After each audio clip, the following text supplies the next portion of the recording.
How to start a Craftsman chainsaw. Sears sell various models of the Craftsman chainsaw, from small electric gardening units to larger gas-driven models. Although these machines are designed for normal DIY operations, the more powerful models are capable of felling the largest trees. Craftsman chainsaws are designed to work under all outdoor conditions.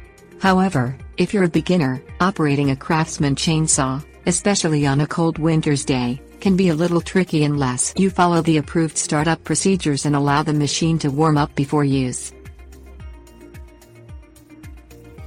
Things you'll need: gasoline, 2-cycle engine oil. Fill the gas tank with the proper gas/oil mixture as specified in the owner's manual.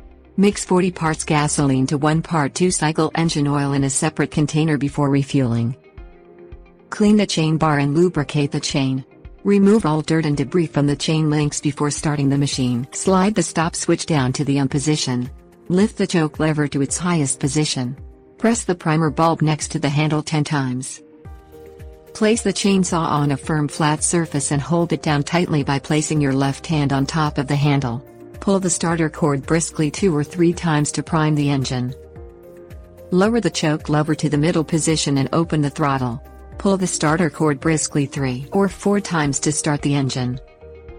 Allow the motor to warm up while slowly counting to 10, and then move the choke to its lowest position.